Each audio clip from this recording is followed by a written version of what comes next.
السلام علیکم۔ یمن کی مسلح افواج کے ترجمان نے گزشتہ 12 گھنٹوں کے دوران سعودی عرب کے جنگی طیاروں کی بمباری کی خبر دی ہے۔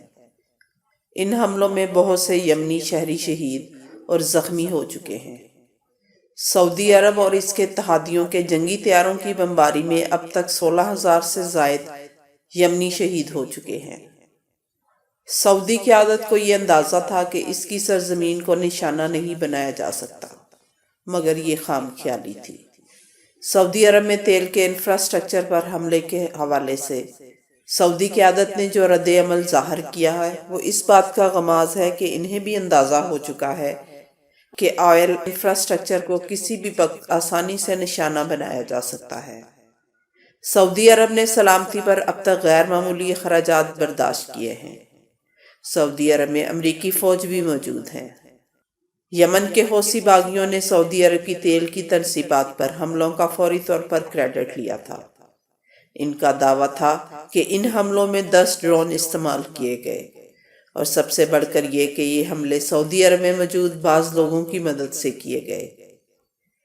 ان کا اشارہ غالباً تیل کی دولت سے مالا مال مشرقی صوبے میں آباد شیعہ اقلیت کی طرف تھا۔ ان حملوں کا کریڈٹ حوثی باغیوں نے تو لیا، مگر یہ حملے جس مہارت سے کیے گئے وہ حوثی باغیوں میں بظاہر نہیں پائی جاتی۔ ٹرمپ انتظامیہ کا دعویٰ تھا کہ یہ حملے براہ راست ایران سے کیے گئے، جبکہ سعودی قیادت نے ایران پر حملوں کا براہ راست الزام لگانے سے گریز کرتے ہوئے کہا حملے شمال کی طرف سے کیے گئے۔ سعودی عرب کے تیل کی صنعت سے شیعہ اچھی خاصی تعداد میں وابستہ ہیں۔ ہو سکتا ہے کہ ان میں سے چند ایک نے دشمنوں کو آئل انفراسٹرکچر کے بارے میں بنیادی معلومات فراہم کی ہوں۔ ایران چاہتا ہے کہ کوئی بھی اسے ملوث قرار نہ دے، اور حوثی باغی چاہتے ہیں کہ دہشت گردانہ حملوں کا انہیں کریڈٹ دیا جائے۔ سعودی عرب 4 سال سے یمن پر فضائی حملے کر رہا ہے۔ ایسے میں یمنی ان حملوں کو اپنے دفاع میں کیا گیا اقدام قرار دے کر مطمئن ہو سکتے ہیں۔ سعودی عرب کی تیل کی تنصیبات پر کیا جانے والا یہ حملہ ان حملوں سے کہیں زیادہ خطرناک اور وسیع اثرات کا حامل تھا جو عراق کے سابق صدر صدام حسین نے 1991 میں اسکڈ میزائلوں سے کیا تھا۔ اب تک یہ واضح نہیں کہ سعودی عرب کی تیل کی تنصیبات پر کیا جانے والا حملہ کتنے گہرے اثرات کا حامل ہے۔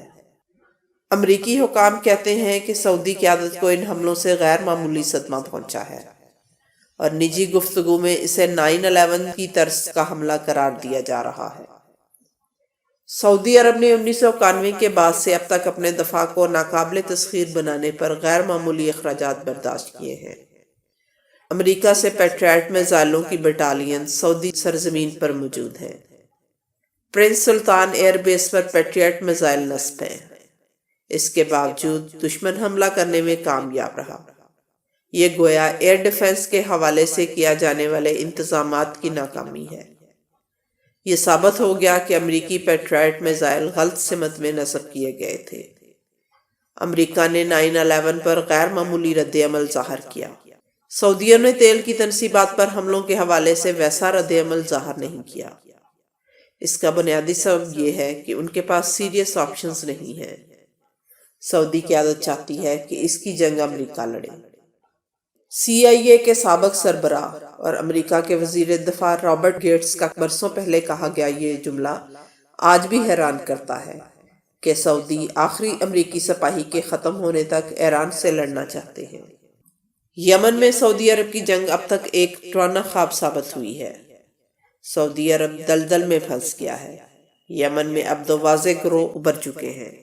سعودی عرب کے اتحادی متحدہ عرب امارات نے اس جنگ میں عملی کردار ادا کرنا ترک کر دیا ہے۔ تیل کی تنصیبات پر حملوں نے ولی عہد محمد بن سلمان کی ساکھ بھی داؤ پر لگا دی ہے۔ یہ بات کھل کر سامنے آ گئی ہے کہ وہ ایران اور اس کے یمنی حلیفوں حوثیوں سے ملک کو بچانے میں کامیاب نہیں ہو سکے۔ دنیا میں تیسرا بڑا دفاعی بجٹ سعودی عرب کا ہے۔ ایسے میں یہ بات بہت ہی حیرت انگیز اور شرمناک ہے کہ ایک غریب پڑوسی ملک کی ملیشیا سے اپنی تیل کی تنصیبات کو محفوظ نہیں رکھا جا سکا۔ سعودی قیادت چاہتی ہے کہ ٹرمپ انتظامیہ تیل کی تنصیبات پر حملوں کے حوالے سے محض زبانی جمع خرچ سے کام نہ لے، بلکہ ایران کے خلاف حقیقی نوعیت کے اقدامات کرے۔ اگر یہ اقدامات نہ کیے گئے تو مزید حملے ہو سکتے ہیں۔ ٹرمپ انتظامیہ نے سعودیوں کو مشورہ دیا ہے کہ ایرانیوں سے بات کی جائے۔